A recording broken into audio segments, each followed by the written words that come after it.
आज के हम इस वीडियो में जो है मैट्रिक्स स्टार्ट करेंगे। मैट्रिक्स ये इम्पोर्टेंट क्वेश्चन की सीरीज़ है जिसमें हम बोर्ड के इम्पोर्टेंट क्वेश्चन की बात करेंगे। उसमें सबसे पहले सबसे आसान सा चैप्टर उठाएंगे मैट्रिक्स। क्लास 10th में मैट्रिक्स जो चैप्टर है ये काफ़ी आसान है। अगर सबसे आसान चैप्टर की बात करें तो मैट्रिक्स है, तो क्यों ना हम इसी से स्टार्ट करें। ये एक सीरीज चलेगी, बोर्ड के सारे important concept, important question discuss किए जाएंगे, जिससे आपको काफ़ी हेल्प मिलेगी। सबसे पहले इस चैप्टर में जो है हम इम्पोर्टेंट थ्योरी वगैरह करेंगे और उसके बाद हम क्वेश्चन पे जंप करेंगे और सारे इम्पोर्टेंट क्वेश्चन जो होंगे हम करेंगे और आप डेफिनेटली पाएंगे कि ये आपके लिए बहुत ज़्यादा बेनिफिशियल है। तो मैट्रिक्स की बात करते हैं कि आखिर मैट्रिक्स है क्या। बिल्कुल बेसिक से उठाएंगे और ख़त्म भी कर देंगे इसको, ऐसा नहीं है। मैट्रिक्स क्या होता है? एक रेक्टेंगुलर अरेंजमेंट होता है। इस तरीके से इसको लिखा जाता है, इस ब्रैकेट में लिखा जाता है। इस तरीके से जब भी मैट्रिक्स को रिप्रेजेंट करेंगे तो ये एक सिंबल बनाया जाता है जिसको आप ब्रैकेट में नंबर लिखते थे। उसी प्रकार से यहाँ पे हम लोग जो है मैट्रिक्स को समझेंगे कि इस तरीके से इसके अंदर हम लिखते हैं, कुछ चीज़ें लिखते हैं। क्या लिखते हैं, उनको क्या कहते हैं, इस पर भी हम बात करेंगे। जैसे हमने 2 लिख दिया, यहाँ 3 लिख दिया, ऐसे 4 लिख दिया, 5 लिख दिया, 6 लिख दिया, 7 लिख दिया, 8 लिख दिया, 9 लिख दिया, 10 लिख दिया। ये जो मैट्रिक्स के अंदर हैं ये इनके एलिमेंट हैं। इनको हम क्या कहेंगे? Element of matrix. ये इस मैट्रिक्स के एलिमेंट हैं। अब इनकी हम एक बात करते हैं, इनमें एक चीज़ और समझेंगे। इसमें एक रो होता है, एक कॉलम होता है। रो क्या होता है उसकी बात करेंगे। देखिए हॉरिजेंटल वे में जाएंगे ना तो जो मिलेगा वो रो होता है। ऐसे ऐसे जाएंगे, ऐसे ऐसे जाएंगे, ऐसे ऐसे, ठीक है। तो ये हॉरिजेंटल वे में चलेंगे तो ये रो होगा, और ऐसे ऐसे चलेंगे, वर्टिकल में चलेंगे ना, ऐसे ऐसे ऐसे, तो ये कॉलम कहलाता है, ठीक है। अब काउंट करें यहाँ कितने रो हैं, कितने कॉलम हैं, इसको काउंट किया जाए तो देखो 2 3 4 ऐसे जा रहे हैं हम लोग, 2 3 4, तो ये एक रो हो गया, ये पूरा का पूरा एक रो हो गया। और ऐसे जाए, ये भी एक रो हो गया, एक ये रो हो गया। तो कितने रो हो गए? 3 रो हो गए। 3 रोज, 1 रोज, 2 रो, 3 रो, R1 R2 R3। This is R1, this is R2, this is R3। Okay, यहाँ 3 रो हैं, 1 2 3। कॉलम की बात करें, फर्स्ट कॉलम जब वर्टिकल हम चलेंगे इस तरीके से तो कॉलम कहलाएगा। First column, second column, third column, 3 ही कॉलम है। ये पूरा का पूरा एक कॉलम हो गया, C1 कह सकते हैं इसको। ये दूसरा कॉलम C2 कह सकते हैं इसको। तीसरा कॉलम इसको C3 कह सकते हैं। ये हमारा कॉलम है, ठीक है। अब इसकी ऑर्डर की बात करेंगे। Order very important. ऑर्डर क्या होगा?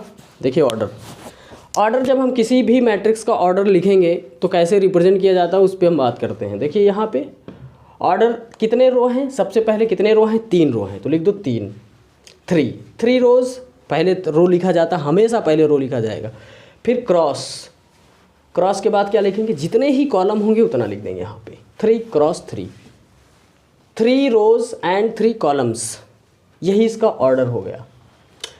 ये मैट्रिक्स था, इसमें हमने रो देखा, इसमें हमने कॉलम देखा, हमने उसका ऑर्डर देखा, हमने उसके अंदर एलिमेंट देखे। हमने ये देखा कि यहाँ पे एक एलिमेंट कौन सा है, 2 है, 3 है, 4 है, 5 है, 6 है। ये इसके कितने एलिमेंट हो गए? टोटल 9। अगर ऑर्डर को जब मल्टीप्लाई करके लिख दोगे 3 3 जा 9, तो जितने एलिमेंट उसके अंदर होंगे वो पूरे के पूरे आपको एलिमेंट यहाँ मिल जाएंगे। All clear? आगे बढ़ा जाए, ठीक। आगे बढ़ते हैं। अब इस पर हम कुछ बातें और करते हैं। देखो मैट्रिक्स आप समझ ही गए हैं क्या होता है मैट्रिक्स। अब इसके हम टाइप की बात कर सकते हैं। उससे पहले टाइप से पहले हम कुछ और बातें करेंगे, कुछ बातें और ज़रूर करना चाहेंगे, ठीक है। टाइप से पहले हम लोग कुछ बातें और करेंगे, ठीक है। अब यहाँ पे इसको मैं इस तरीके से हटाता हूँ। ये रो कॉलम का कॉन्सेप्ट आपको समझ में आ ही गया होगा। अब हम लोग बात करते हैं, एक चीज़ और देखते हैं यहाँ पे क्या, उसको देखते हैं। देखो इस तरीके से हम यहाँ पे कुछ लिखने जा रहे हैं, उसको समझिएगा। कुछ भी लिखते हैं, देखो जैसे यहाँ एक चीज़ लिखने वाले हैं, ए लिख देता हूँ और यहाँ आई लिखता हूँ और यहाँ पे जे लिख देता हूँ, ठीक है, सॉरी बाहर लिखता हूँ AIJ, यहाँ लिख देता हूँ, वहाँ नहीं लिखता हूँ, AIJ लिख दिया मैंने, ठीक है। अब AIJ का क्या मतलब होता है, देखो ध्यान से समझो। I जो रिप्रेजेंट कर रहा है, I इज रिप्रेजेंटिंग टू रो को रिप्रेजेंट कर रहा है, और J यहाँ पे जो रिप्रेजेंट कर रहा है वो किसको रिप्रेजेंट कर रहा है, कॉलम को रिप्रेजेंट कर रहा है बच्चों। किसको रिप्रेजेंट कर रहा है, कॉलम को रिप्रेजेंट कर रहा है। क्लियर हो रहा है ना, डाउट क्लियर होना चाहिए। सुनिए, अच्छा यहाँ पे I रो को रिप्रेजेंट कर रहा है, और J किसको रिप्रेजेंट कर रहा है, कॉलम को रिप्रेजेंट कर रहा है, ठीक है। बात को समझिएगा। अच्छा, रो हमेशा पहले होगा, कॉलम हमेशा बाद में होगा। तो यहाँ पे रो कौन सा हुआ, I, और कॉलम कौन सा हुआ, J हुआ, ठीक है। अब देखो यहाँ पे एक नंबर ध्यान से समझिएगा। जैसे अभी मैंने आपको सिखाया था ना कि कौन सा रो है, R1, ये पूरा R1 है, पूरा का पूरा R1 यानी पहला रो है, ये पूरा पहला रो है। और ये कौन सा रो है, I2, यानी ये दूसरा रो है, इसे सेकंड रो कहेंगे। R2 means second row. ये कौन सा है, थर्ड रो, यानी ये थर्ड रो R3 है, ठीक है। अब सुनिएगा, जब मैंने कहा I यहाँ पे रो को रिप्रेजेंट कर रहा है, तो सबसे पहले हम फर्स्ट रो, जैसे मान लीजिए हमने लिखा A1 लिख दिया मैंने, यहाँ पे 2 नंबर लिखे A11, तो पहला जो ये 1 है ना, ये रो को रिप्रेजेंट कर रहा है। ये बता रहा है कि एक ऐसा एलिमेंट जो पहले रो पे है और कहाँ पे है, पहले कॉलम पे है।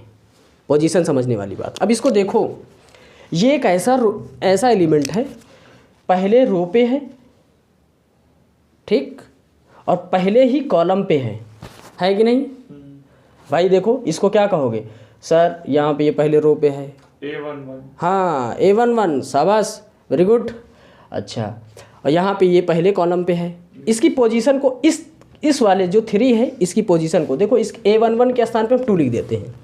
चलिए अब आप बताइएगा A12 क्या होगा, A12 बताओ मुझे। 3, A12 3 होगा, वेरी गुड। कैसे, पहला रो और दूसरा कॉलम, पहला रो और भाई ये कॉलम पहला और ये दूसरा, तो पहला रो और दूसरा कॉलम, तो ये 3 की पोजीशन। चलिए हम एक और एग्जांपल लेते हैं, A22, ये बताएंगे, आप बताइए। सेकेंड रो सेकेंड कॉलम, तो सेकेंड रो सेकेंड कॉलम यहाँ पे कौन सा है, 3, second row no, second column. देखो सेकेंड रो पे पहले रो पे खींचो एक लाइन, ठीक, और सेकेंड कॉलम ये है, इस पे जहाँ पे कट करेगा 6। वेरी सिंपल, क्लियर हुआ। ये पोजीशन बताने के लिए रिप्रेजेंट किया जाता है। अगर हमने मान लीजिए यहाँ लिख दिया भाई, ऐसे मान लो लिख दिया 3 2, इसका क्या मतलब है, A32 का क्या मतलब है, sir third row and second column, third row and second column. तो मुझे एलिमेंट बता दीजिए यहाँ पे कौन, 9, थर्ड रो मतलब ये सबसे नीचे, ये पहला रो, दूसरा रो, तीसरा row, third row and second column. Second column पे हम लाइन खींचेंगे तो ये यहाँ कट कर रहा है, तो 9 की पोजीशन आ गई। Very good, you are very genius student. I think आपको समझ में आया, वेरी सिंपल। अभी तो हम केवल पोजीशन आइडेंटिफाई करना सीख रहे हैं, बराबर से, ओके। अब हम आगे बढ़ेंगे, अब इसके टाइप को समझेंगे। ये ज़रूरी है, ये आना चाहिए, ठीक है। इसकी ज़रूरत पड़ेगी हमें, क्वेश्चन में पूछा जाता है, हमें फॉर्मूले के टाइप पे ये दे दिया जाता है और बोला जाता है कि कंस्ट्रक्ट द मैट्रिक्स। तो हम कंस्ट्रक्शन में भी, मैट्रिक्स के कंस्ट्रक्शन में भी इसको फॉलो करेंगे, इस रूल को फॉलो करेंगे। Clear, okay. और अभी तक जो हमने समझा उसी के आगे हम समझेंगे इक्वलिटी ऑफ मैट्रिक्स को समझेंगे। क्या समझेंगे अब हम, इक्वलिटी ऑफ मैट्रिक्स, यानी 2 मैट्रिक्स इक्वल कब होंगे, इस पे थोड़ी बात करेंगे। इस पे बहुत सारे क्वेश्चन बन जाते हैं, सिंपल क्वेश्चन बन जाते हैं, तो इक्वलिटी ऑफ मैट्रिक्स को हम लोग समझेंगे, ठीक है। जैसे सपोज एक हम मैट्रिक्स लिखते हैं यहाँ पे 2 3 5 7, ये एक मैट्रिक्स है, ठीक है, ये एक मैट्रिक्स है। एक और मैट्रिक्स लिख ले देते हैं, यहाँ लिख देते हैं 7 5 8 2, ठीक, इस तरीके से। अब इसको हम कंपेयर करेंगे, क्या हम देखेंगे कि क्या ये मैट्रिक्स इक्वल हैं, इसको देखेंगे क्या ये मैट्रिक्स इक्वल हैं। अब देखो यहाँ पे एक और मैट्रिक्स लिख लेते हैं जिससे आपको आसानी हो समझने में, ठीक है। यहाँ पे 2 3 5 7, ठीक है। सबसे पहले जब हम मैट्रिक्स की इक्वालिटी की बात करेंगे तो उसका ऑर्डर चेक करेंगे बच्चे। इसका ऑर्डर यहाँ कितने रो हैं, 1 रो और 2 रो, और कॉलम कितने हैं, 1 कॉलम और 2 कॉलम, 2 रो हैं और 2 कॉलम। तो इसका ऑर्डर यहाँ ऐसे लिखा जाता है 2 क्रॉस 2, यहाँ लिख दिया जाता है। इसका ऑर्डर 2 क्रॉस 2, इसका ऑर्डर भाई इसमें भी 2 रो हैं 2 कॉलम है, इसमें भी 2 रो हैं, तो इसका भी ऑर्डर 2 क्रॉस 2 हो जाएगा। यानी ऑर्डर सबके सेम हैं, लेकिन अभी एक चीज़ और देखेंगे कि क्या इसके करस्पॉन्डिंग एलिमेंट भी इक्वल हैं। करस्पॉन्डिंग एलिमेंट द सेंस कि अगर पहले वाला एलिमेंट पहले वाले एलिमेंट के बराबर होगा, दूसरा वाला एलिमेंट दूसरे वाले एलिमेंट के बराबर होना चाहिए, तीसरा वाला एलिमेंट तीसरे के बराबर होना चाहिए, चौथा चौथे के बराबर होना चाहिए, तब सारा कुछ बराबर होना चाहिए। जितने रो यहाँ हो उतने रो यहाँ हो, जितने कॉलम यहाँ हो उतने कॉलम यहाँ हो, जो एलिमेंट पहले स्थान पे हो वही एलिमेंट यहाँ भी पहले स्थान पे हो, दूसरे स्थान पे जो एलिमेंट हो वहाँ दूसरे स्थान पे एलिमेंट होना चाहिए, तीसरे स्थान पे जो एलिमेंट हो वो तीसरे स्थान पे एलिमेंट होना चाहिए, चौथे स्थान पे जो हो चौथे स्थान पे होना चाहिए। क्या इन दोनों में देख पा रहा है आपको? बताइए क्या ये इक्वल हैं? नहीं है। क्यों नहीं है? क्योंकि यहाँ पहले स्थान पे 2 है तो यहाँ क्या आ गया 7 आ गया, पहले ही से रिजेक्ट हो गया। अब अगर एक भी एलिमेंट रिजेक्ट कर दे रहा है, यानी पहले पे 2 आ गया 7 आ गया, तो पूरा का पूरा ये डिफरेंट है, ये इक्वल नहीं है, इसको हम इक्वल नहीं कर सकते। यानी हम ये नहीं लिख सकते कि A is equal to B, ये नहीं लिख सकते, इसको लिखेंगे A not equal to B, ऐसे लिख देंगे। अब A का कंपैरिजन हम C से करेंगे। देखो A में क्या है, इसका भी ऑर्डर सेम, C का भी ऑर्डर सेम है, यहाँ 2 क्रॉस 2 है, यहाँ 2 क्रॉस 2 है। इसका पहला एलिमेंट क्या है 2 है, इसका पहले एलिमेंट क्या है 2 है, इसका दूसरा एलिमेंट क्या है 3 है, इसका एलिमेंट क्या है 3 है, इस यहाँ क्या है 5 है, यहाँ क्या है 5 है, यहाँ क्या है 7 है, यहाँ क्या है 7 है। तो इसका मतलब क्या हुआ, पूरा का पूरा एग्जैक्ट ये चीज़ लिखा हुआ है। तब जाके हम क्या कहेंगे कि ये क्या है इक्वल है। हम कह देंगे A इज़ इक्वल टू क्या C। क्लियर है? ठीक है, तब हम कहेंगे कि ये इक्वल है। 2 बातें हैं। अब क्वेश्चन कैसे बनता है वेरिएबल के टर्म में। देखो एक चीज़ समझो, अगर 2 मैट्रिक्स की बात करें, अगर हम ये कहें यहाँ पे कि मैट्रिक्स ये और ये इक्वल है, 2 चीज़ें इस तरीके से बन सकती हैं। जैसे हम कहें सपोज हम आपको ये देते हैं, क्वेश्चन बनाते हैं, यहाँ पे एक क्वेश्चन लिखते हैं, यहाँ पे लिखते हैं x y z और यहाँ पे x y z और यहाँ पे लिख देते हैं A। इस तरीके से ये A मैट्रिक्स है, और एक मैट्रिक्स और लिखते हैं यहाँ पे, यहाँ 7 8 9 10 लिख देते हैं इस तरीके से, A मैट्रिक्स B मैट्रिक्स। ठीक है, क्वेश्चन में ये कह दे कि भाई ऐसा है x y z A की वैल्यू बताओ, x की वैल्यू बताओ, y की वैल्यू बताओ, z की वैल्यू बताओ और A की वैल्यू बताओ। लेकिन क्वेश्चन ने ये कहा कि ये दोनों ही matrix A and B are equal, matrix A and B are equal. उसने क्या कहा, हाँ, matrix A and B are equal, ये क्वेश्चन ने बता दिया। यहाँ हमें अब ये नहीं देखना है कि भाई इसके बराबर क्या, मतलब हमें क्वेश्चन ने कहा कि भाई दोनों इक्वल हैं तो मान लेना है कि इक्वल हैं। इक्वल हैं तो क्या करना है, पहले वाला एलिमेंट किसके बराबर होगा, पहले वाले के बराबर होगा।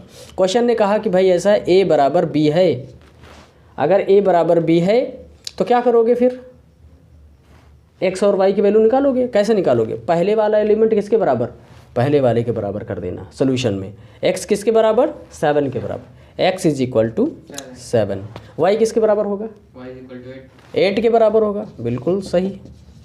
z किसके बराबर होगा, z इक्वल टू 9 के बराबर होगा। अच्छा, a किसके बराबर होगा, a equal to 10। a is equal to 10। ये हम क्यों कर पाए, क्योंकि हमें क्वेश्चन ने सुविधा दी। क्या सुविधा दी, इक्वल है। हाँ, उसने पहले कह दिया कि भाई इक्वल है तो हम ये सब कर सकते हैं। अगर उसने ये ना कहा होता कि इक्वल है तो क्या हम ये कर पाते, कतई ना कर पाते, करते ही ना, जान कभी ना करते, जीवन में ना करते।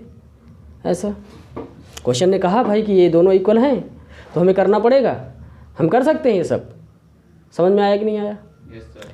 अच्छा चलो ठीक है। तो ये इक्वलिटी होता है, मतलब क्वेश्चन में अगर कह दिया कि भाई इक्वल होना है तो जो भी एलिमेंट है जिस पोजीशन पे है वो बराबर होना चाहिए। और क्वेश्चन ने कह दिया कि भाई ये दोनों मैट्रिक्स बराबर हैं, इक्वल हैं, तो हम लोगों को क्या करना है, इक्वल करके ये वैल्यू निकाल लेना है। इस तरीके से क्वेश्चन बनेगा।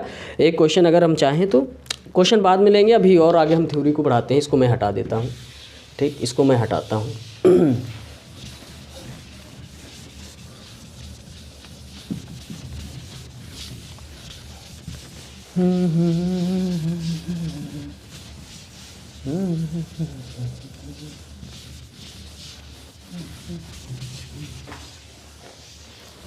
ठीक, अब आगे बढ़ेंगे। अब हम पढ़ेंगे टाइप्स ऑफ मैट्रिक्स। क्या पढ़ेंगे? Types of matrix. यानी कितने प्रकार के होते हैं ये पढ़ेंगे। टाइप्स हेडिंग डाल देते हैं, टाइप्स ऑफ मैट्रिक्स। ठीक है, इनको याद रखना है, कभी कभी ये ऑब्जेक्टिव में पूछ लिए जाते हैं। Types of matrix, types of matrix, ये इसलिए बता रहे हैं कि ऑब्जेक्टिव क्वेश्चन में पूछा जाता है भाई। बहुत बार क्वेश्चन पूछा गया ऑब्जेक्टिव में कि ये किस टाइप का मैट्रिक्स है। तो टाइप में हम लोग सबसे पहले बात करेंगे जो है रो मैट्रिक्स की बात करेंगे। रो मैट्रिक्स, ठीक, रो मैट्रिक्स, इसको हम समझ लेते हैं क्या होता है रो मैट्रिक्स। ठीक है, देखो एक एग्जांपल लेते हैं, एग्जांपल से समझेंगे रो मैट्रिक्स। एक ऐसा मैट्रिक्स जिसमें केवल एक रो हो। कैसा मैट्रिक्स? ऐसा मैट्रिक्स जिसमें एक रो, केवल एक रो हो, उसको हम क्या कहेंगे? Row matrix. देखो जैसे समझाएं, एक मैट्रिक्स लिखते हैं, लिख देते हैं यहाँ पे एक मैट्रिक्स 2 5 8। ठीक है, 2 5 8, समझ पाए? 2 5 8। बताओ ये कैसा मैट्रिक्स है? इसमें कितने रो हैं ये बताओ मुझे, बस ये ना बताओ कैसा मैट्रिक्स, ये बताओ कितने रो हैं। 1 रो। हाँ, मतलब ये ऐसे ही एक रो है। ऐसे अगर हॉरिजेंटल लाइन खींचो तो एक हॉरिजेंटल जा पाएगी। तो कितने रो हैं? 1 रो 3 कॉलम। हाँ, एक कॉलम ये, एक कॉलम ये, एक कॉलम ये, तो एक रो हो गया और एक कितने हो गए? 3 कॉलम। तो हमें केवल चाहिए रो मैट्रिक्स, वो मैट्रिक्स होता है जिसमें केवल एक रो होता है। तो ये कैसा है? Row matrix. रो मैट्रिक्स है। चलो ये बताना, ठीक है, ये वाला बताना मुझे 7 5, ये कैसा मैट्रिक्स है? Row matrix. रो मैट्रिक्स ये भी है। अच्छा 2 3 5, ये क्या रो मैट्रिक्स है? ये रो मैट्रिक्स। रो मैट्रिक्स है। कितने रो हैं बताओ? 1 रो। 1 रो नहीं है इसमें 3 रोज हैं। 3 रो। हाँ 3 रो हैं। यस 3 रो क्योंकि नीचे और हाँ, एक देखो, एक हॉरिजेंटल लाइन कैसे खींचेंगे? एक हॉरिजेंटल लाइन ऐसे खींचेंगे, है ना, एक हॉरिजेंटल लाइन ऐसे खींच देंगे, एक हॉरिजेंटल लाइन ऐसे खींच देंगे, एक हॉरिजेंटल लाइन ऐसे खींच देंगे, तो 3 रो हो जाएंगे। क्लियर? ठीक, तो ये भाई इसमें 3 रो हैं, तो ये इसको हम जो है रो मैट्रिक्स नहीं कहेंगे भाई, इसे हम रो मैट्रिक्स नहीं कह सकते। ये रो मैट्रिक्स है, ये रो मैट्रिक्स है, क्योंकि यहाँ हम केवल एक ही लाइन हॉरिजेंटल खींच पा रहे हैं। यहाँ पे 3 खींच पा रहे हैं, एक ऐसे, फिर उसके नीचे एक ऐसे, फिर एक ऐसे। तो ये मतलब इसे हम रो मैट्रिक्स नहीं कह सकते। It is not a row matrix, it is row matrix, it is row matrix, it is not row matrix, it is what, हम आगे समझेंगे क्या है ये। ठीक है, इसको हटाते हैं। फिर ये अब रो मैट्रिक्स मान लो कभी आए तो पहचानने के लिए आता है। ऑब्जेक्टिव क्वेश्चन में पूछेगा, लॉन्ग में कैसे पूछेगा? लॉन्ग में कैसे पूछ सकता है? तो ऑब्जेक्टिव में बनेगा क्वेश्चन। तो ऑब्जेक्टिव में जैसे ही बने ना, तो आप समझ लेना कि भाई रो मैट्रिक्स अगर पूछा, which of the following are row matrix. ठीक है, तो आप अगर मान लो ऐसे पूछा जाए तो बता देना कि ये रो मैट्रिक्स है, पहचान पाओगे। एग्जाम्पल में जो है करवाएंगे भी हम। ठीक, अगला मैट्रिक्स हम बात करते हैं, कॉलम मैट्रिक्स की बात करते हैं भाई। Column matrix, column matrix, column matrix, ठीक, कॉलम मैट्रिक्स। ठीक, अब हम समझेंगे कॉलम मैट्रिक्स को। ठीक है, कॉलम मैट्रिक्स एक एग्जांपल लेते हैं तभी समझ में आएगा आपको, एग्जांपल से समझेंगे। यहाँ पे एक मैट्रिक्स का एग्जांपल है इस तरीके से, जैसे लेते हैं, यहाँ पे हम लिख देते हैं 7 3 2। ठीक, इसकी डेफिनेशन देखो, कॉलम मैट्रिक्स की डेफिनेशन ये होती है, बुक में आपको लिखी मिल जाएगी। ठीक है, लिखा तो बुक में सब कुछ है, लेकिन समझना ज़रूरी है। ठीक है, कॉलम मैट्रिक्स क्या होता है? कॉलम मैट्रिक्स एक ऐसा मैट्रिक्स होता है जिसमें केवल एक कॉलम होता है, ओनली 1 कॉलम। एक ऐसा मैट्रिक्स जिसमें केवल एक कॉलम होता है, उसे हम लोग क्या कहते हैं? कॉलम मैट्रिक्स कहते हैं। जैसे यहाँ पे कितने कॉलम हैं? एक कॉलम है भाई, एक लाइन केवल। हम वर्टिकल लाइन कॉलम पता करने के लिए वर्टिकल खींचते हैं लाइन, ऐसे ऐसे ऐसे खींचते हैं लाइन, तो यहाँ कितनी लाइन खींच पाएंगे? एक लाइन खींच पाएंगे और बाकी दूसरी तो कहीं एलिमेंट है ही नहीं, हमें ये एक लाइन खींचना पड़ेगा, तो एक ही कॉलम वर्टिकल दिख रहा है मुझे, तो एक कॉलम हो जाएगा। रो कितने बनेंगे इसमें? 3 रो बनेंगे, 1 2 3, 3 रो हो गए, तो ये तो रो तो नहीं है। कॉलम कितने हैं? 1। जो मैट्रिक्स जिस मैट्रिक्स में केवल एक ही कॉलम हो उसको हम लोग कॉलम मैट्रिक्स कहते हैं। ये एक कॉलम मैट्रिक्स है, ये कॉलम मैट्रिक्स है। एक एग्जांपल और लेते हैं, 2 3 2 3 7, क्या ये कॉलम मैट्रिक्स है? नहीं। यहाँ एक कॉलम ऐसे खींच सकते हैं, एक वर्टिकल लाइन ऐसे जाएगी, एक वर्टिकल लाइन ऐसे जाएगी, एक वर्टिकल लाइन ऐसे जाएगी, 3 वर्टिकल लाइन बन सकती हैं। ठीक है, तो इसमें 3 कॉलम हैं, C1 C2 और C3। ठीक है, C1 C2 C3, यानी एक लाइन ऐसे खींच सकते हैं, एक लाइन ऐसे खींच सकते हैं, एक लाइन ऐसे खींच सकते हैं। ठीक है, तो ये हमारा जो है कॉलम मैट्रिक्स नहीं, लेकिन ये कॉलम मैट्रिक्स है। समझ में आया होगा? वेरी सिंपल, आई थिंक आपको समझ में आ गया होगा। हम आगे बढ़ेंगे, टाइप्स को निपटा देंगे, फिर हम अपने क्वेश्चन पे चलेंगे। कॉलम समझ में आया? Yes sir. हाँ ठीक है, थोड़ा पानी पी लेते हैं फिर आगे बढ़ते हैं।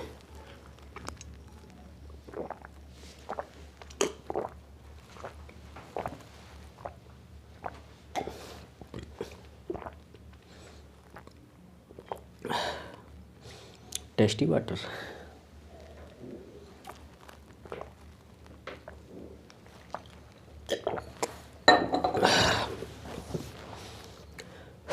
ठीक, तो हमने क्या समझा? हमने रो मैट्रिक्स समझा, हमने कॉलम मैट्रिक्स समझा। अब आगे हम बात करेंगे दूसरी मैट्रिक्स क्या होती है, उस पर हम देखेंगे रेक्टेंगुलर मैट्रिक्स। क्या समझेंगे बेटा? रेक्टेंगुलर मैट्रिक्स समझेंगे। ठीक, अब बात को समझते हैं।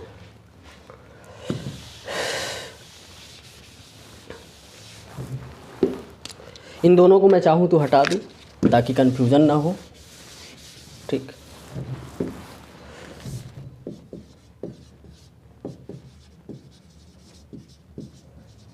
Rectangular matrix. ठीक है, तो रेक्टेंगुलर मैट्रिक्स क्या होता है इस पे समझेंगे। देखो एक एग्जांपल से हम समझते हैं इसको। ठीक है, एक एग्जांपल से समझेंगे रेक्टेंगुलर मैट्रिक्स क्या होता है। देखो रेक्टेंगुलर मैट्रिक्स वो मैट्रिक्स होता है जिसमें ऑर्डर इक्वल ना हो। जो भी मैट्रिक्स आप बनाओ उसमें ऑर्डर इक्वल ना हो, बस वो क्या है? रेक्टेंगुलर मैट्रिक्स है। कोई भी मैट्रिक्स जिसमें ऑर्डर बराबर नहीं है, मतलब जितने रो हैं उतने कॉलम नहीं हैं, जितने कॉलम हैं उतने रो नहीं हैं। मैं क्या कह रहा हूँ, समझ पा रहे हैं? दोनों में अलग अलग, यानी जितने रो हैं उतने कॉलम तो नहीं है, इक्वल नहीं है। कैसे? मैं देखो एग्जांपल समझाता हूँ ना, समझो यहाँ पे, समझो यहाँ पे एक चीज़ समझो एक चीज़ समझो यहाँ पे। ठीक है, समझाएं? 2 3 5 7 8 9।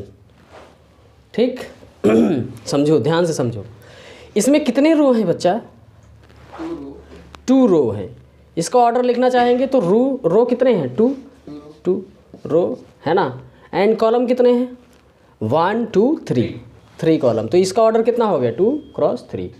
क्या यहाँ पे जितने 2 हैं उतने 3 हैं? नहीं हैं। जितने रो हैं उतने कॉलम हैं? नहीं हैं।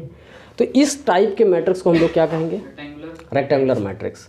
ठीक है, अब देखो एक एग्जांपल और लेते हैं, पहले समझ लो तो फिर लिखो, है ना। समझो यहाँ पे एक और समझाते हैं। यहाँ पे जो है समझो, ठीक है, यहाँ पे समझो। यहाँ पे 2 3 5 7, इस मैट्रिक्स को देखो तुम ध्यान से। इसमें कितने रो हैं? 2 रो है और 2 ही कॉलम है। देख लो यहाँ बराबर हो गया भाई। क्या इसको हम रेक्टेंगुलर मैट्रिक्स कहेंगे? फिर क्या कहेंगे भाई? ऐसे रेक्टेंगल का शेप ऐसे तो बनता था, ऐसे। यही रेक्टेंगल पढ़ते थे, रेक्टेंगल ऐसे लेंथ होती थी और क्या होती थी? ब्रेड्थ। इसे भी रेक्टेंगल, ऐसे को भी हम रेक्टेंगल कह सकते हैं। यानी या तो लेंथ ज़्यादा होगी या तो ब्रेड्थ ज़्यादा होगी। बच्चे समझ में आया? या तो लेंथ ज़्यादा होगी या तो दोनों बराबर नहीं होंगे, तो उसको रेक्टेंगल कहते थे। समझे? लेंथ और ब्रेड्थ इक्वल नहीं होंगे। इस तरीके से भी कहते थे एरिया ऑफ रेक्टेंगल बताओ, पेरीमीटर ऑफ रेक्टेंगल बताओ। इस तरीके से करते थे कि नहीं करते थे? तो इसी शेप में तो दिख रहा है। अगर इसको हम मान लो इसे बंद कर दे तो पूरा रेक्टेंगल दिखेगा तुमको, इसीलिए इसको रेक्टेंगुलर मैट्रिक्स कहते हैं। रेक्टेंगल के जैसे दिखे तो रेक्टेंगुलर मैट्रिक्स। ठीक है, समझ में आया कि नहीं? अच्छा, अब यहाँ पे स्क्वायर मैट्रिक्स को देखो, इसे कहते हैं स्क्वायर मैट्रिक्स। हमने कह ही दिया स्क्वायर मैट्रिक्स है। अब ये भाई अपने मुंह से निकल गया।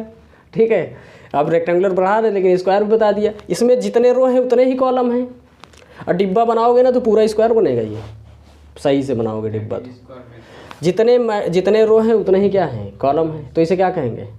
स्क्वायर मैट्रिक्स कहेंगे। ठीक है, इसे क्या कहेंगे? रेक्टेंगुलर मैट्रिक्स कहेंगे। ठीक है, इसे रेक्टेंगुलर कहेंगे, इसे क्या कहेंगे? स्क्वायर मैट्रिक्स कहेंगे। आई थिंक क्लियर है।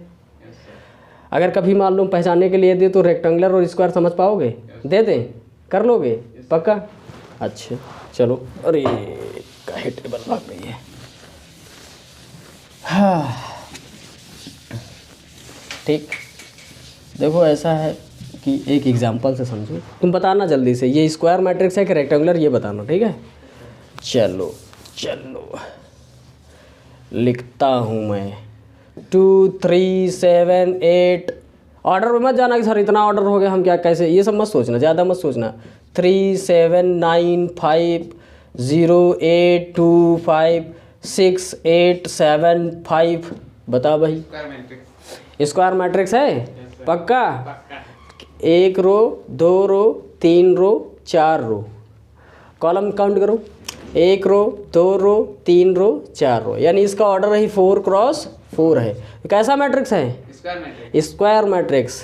ठीक, अच्छा अब कौन सा मैट्रिक्स है? इसका ऑर्डर बताओ कितना होगा? 3 रो एंड 4 कॉलम्स, 3 क्रॉस 4। इसे क्या कहेंगे?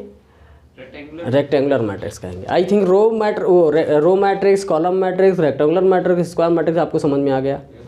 ठीक है, अगर रो और कॉलम बराबर हैं तो कैसा मैट्रिक्स होगा? स्क्वायर होगा। रो कॉलम बराबर नहीं है तो रेक्टेंगुलर मैट्रिक्स। समझ में आया? अच्छा, हटा दिया जाए। ठीक है, फिर आगे बढ़ते हैं, एक टाइप और देखते हैं, ज़ीरो मैट्रिक्स। क्या बच्चा? ज़ीरो मैट्रिक्स समझेंगे। क्या समझेंगे? ज़ीरो मैट्रिक्स समझेंगे। ठीक है, ज़ीरो मैट्रिक्स समझेंगे। देखो ध्यान से समझो ज़ीरो मैट्रिक्स क्या होता है। ज़ीरो मैट्रिक्स एक ऐसा मैट्रिक्स, कैसा मैट्रिक्स? एक ऐसा मैट्रिक्स जिसमें सारे के सारे एलिमेंट जीरो हों। सिंपल है भाई। नहीं, या मत कहना भैया कि एलिमेंट ना हो, तुम मतलब नया केस बनाना चाह रहे हो। हाँ, ऐसा केस नहीं बनाना है। एलिमेंट होना चाहिए लेकिन उसके अंदर एलिमेंट 0 0 हो। कैसा हो? जैसे ये लिखा सर 0 यहाँ, 0 यहाँ, 0 यहाँ। कैसा मैट्रिक्स हो गया? Zero matrix. क्या ये स्क्वायर मैट्रिक्स है? ये स्क्वायर मैट्रिक्स भी है, लेकिन ये कैसा मैट्रिक्स है? जीरो मैट्रिक्स भी है। अच्छा, नल भी कहते हैं इसे। जीरो मैट्रिक्स को नल मैट्रिक्स भी कहा जाता है। अगर कहीं किताब में मिल जाए, कहीं क्वेश्चन में मिल जाए तो कंफ्यूज मत होना, नहीं कि हमारा जीवन बर्बाद हो गया, क्या पढ़ा दिया गया, नल तो पढ़ाया नहीं गया। अरे इसी को नल कहते हैं भाई, नल मैट्रिक्स। जीरो और नल मैट्रिक्स। कभी कहीं कहीं कोई नल कह देता है, कोई क्या कहता है? ज़ीरो, है ना? कहा नहीं जाता एकदम नल हो गया भाई। मतलब जिसको कुछ नहीं आता रहता, किसी स्टूडेंट का नल हो गया बिल्कुल, यानी तुमको कुछ नहीं आता, जीरो हो गया। इस तरीके से एग्जाम्पल लिया जाता है। क्लियर है? अरे ये तो देखो डिस्टर्ब हो गया क्या? ये कैमरा थोड़ा सा इधर देखो, पैर लग गया। सही चल रहा है? तो भी ठीक है, रहने दो। अरे हमारे चेहरे को और नहीं करना था। ये बोर्ड दिख रहा है कि नहीं? ठीक। तो आई थिंक ये ज़ीरो मैट्रिक्स और ये नल मैट्रिक्स तुमको समझ में आया कि नहीं आया? Yes sir. ठीक है, इसको मैं हटा दूँ क्या?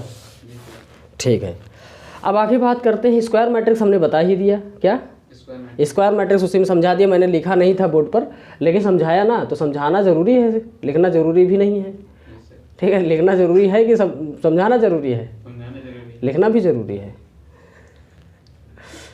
हमने नहीं लिखा वो ठीक है, लेकिन आप लिख लीजिएगा। लिखना ज़रूरी है और समझाना भी ज़रूरी है और समझना भी ज़रूरी है। ठीक है, ठीक है। तो हमने जीरो मैट्रिक्स या नल मैट्रिक्स समझा। एक मैट्रिक्स होना है यूनिट मैट्रिक्स। कैसा बच्चा? Unit matrix. यूनिट मैट्रिक्स का एग्जांपल समझो। यूनिट मैट्रिक्स और आइडेंटिटी मैट्रिक्स, इसको हम देख लेते हैं। यूनिट मैट्रिक्स और आइडेंटिटी मैट्रिक्स। ठीक, यूनिट मैट्रिक्स और आइडेंटिटी मैट्रिक्स। ठीक है, बात को समझो।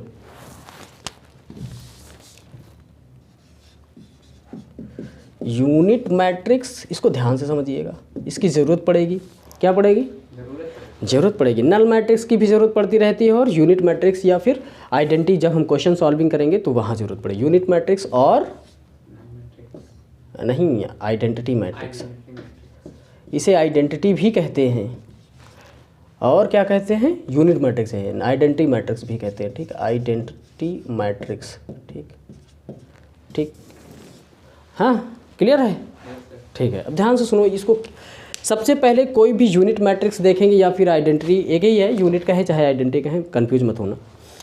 तो यूनिट मैट्रिक्स या आइडेंटिटी मैट्रिक्स उसको कहेंगे, सबसे पहले उसको स्क्वायर मैट्रिक्स होना पड़ेगा। क्या होना पड़ेगा?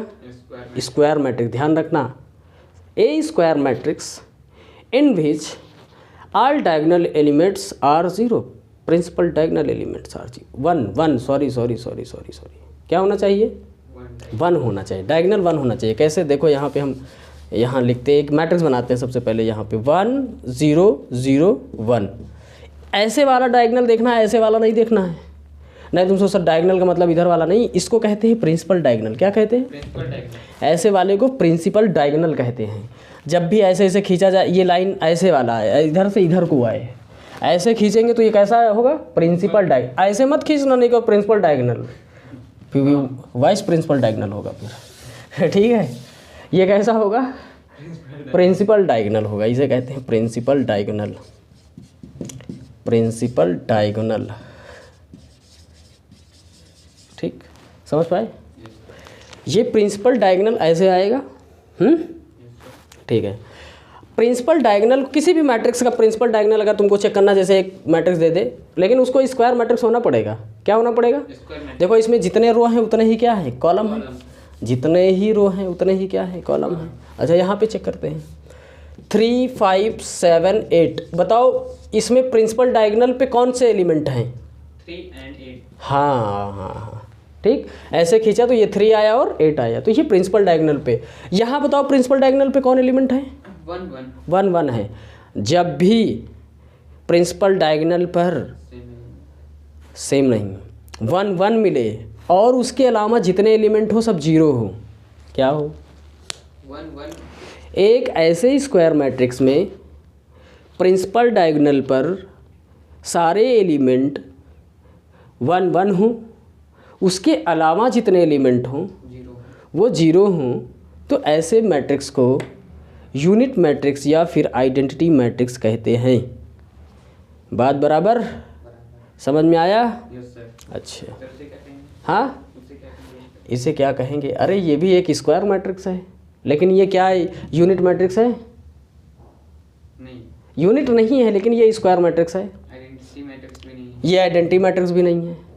अरे unit matrix identity matrix same ही तो है। ये क्या, ये क्या बताओ? यूनिट मैट्रिक्स है? नहीं, ये स्क्वायर मैट्रिक्स है? ये हाँ, ये स्क्वायर मैट्रिक्स है, लेकिन ये यूनिट मैट्रिक्स नहीं है। और यूनिट मैट्रिक्स होने के लिए सबसे पहली कंडीशन क्या है? क्या होना चाहिए? मैट्रिक्स स्क्वायर होना चाहिए। तो ये स्क्वायर है, यस सर। इसके डायगोनल पे 1 1 है, 1 1 बाकी सब 0 0 है। 0 0। क्लियर? इसका सिलेक्शन हो गया, आइडेंटिटी मैट्रिक्स में सिलेक्शन हो गया इसका। समझ पाए क्या? आज सुनो, ध्यान से सुनो, बात को समझो। अगला एक एग्जांपल ले, समझोगे? सुनो, एक एग्जांपल और लेते हैं, ध्यान से समझो, ध्यान से समझना, ध्यान से समझो। ये लिखा 1 0 0 0 1 0 0 0 1। पहले बताओ ये स्क्वायर मैट्रिक्स है कि नहीं? Yes sir. 3 रोज हैं एंड 3 ही कॉलम हैं, ठीक, 3 rows and 3 columns. Check, principal diagonal पे कौन सा एलिमेंट है भाई? 1 1 एंड 1। अच्छा ये 1 है, ठीक है, ये सब 1 है। ऐसे मत सोचना कि यहाँ वाले में तो बनाया था ऐसे करके, यहाँ वाले पैसे से खींचा। समझ पा रहे हैं? प्रिंसिपल डायगोनल पे कौन कौन एलिमेंट है? 1 1। उसके अलावा कौन कौन एलिमेंट है?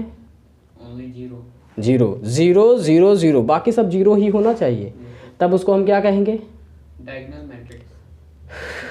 Unit matrix. यूनिट मैट्रिक्स भैया, पूरा पढ़ाई लिखाई हमारा जो है बर्बाद कर दे रहे हो। इतनी मेहनत से पढ़ा रहे हैं फिर भी कर रहे हो डायगोनल मैट्रिक्स। कन्फ्यूजन हो रहा है क्या?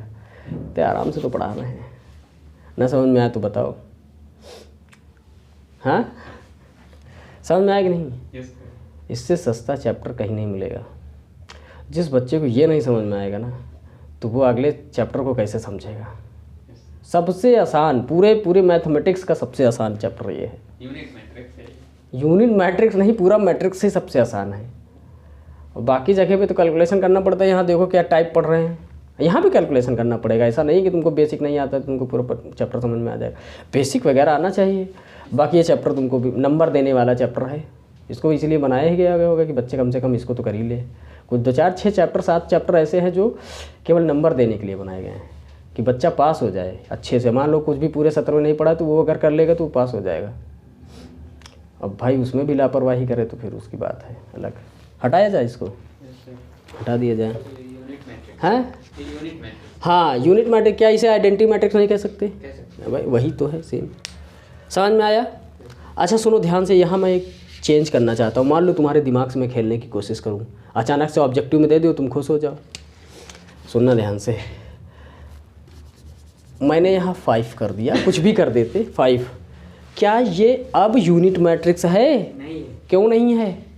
क्योंकि 1 के अलावा सारे एलिमेंट 0 है लेकिन 5 भी है। मतलब यहाँ 1 तो है, ठीक है, ये पहली कंडीशन। स्क्वायर भी है, ये भी कंडीशन। लेकिन सब तो 0 है, लेकिन एक स्थान पे 0 नहीं है। कौन सा पोजीशन है ये? 5। ये वाला देखो, इसे इस वाली पोजीशन को फाइंड करना होगा ना, तो A13 कहेंगे, A13 है ना? पहला रो और थर्ड कॉलम, ये जो एलिमेंट है ये क्या है? A13 5 है। अगर ये भी 0 होता तब इसको हम क्या कहते हैं? यूनिट मैट्रिक्स कहते हैं, या फिर जो भी मैट्रिक्स है वो कहते हैं। समझ पा रहे हैं? Yes sir. बराबर। तो ये थे टाइप। क्या थे बच्चा? टाइप। टाइप थे, ठीक है। अब हम समझेंगे, ये टाइप हो गया, टाइप को हमने निपटा दिया।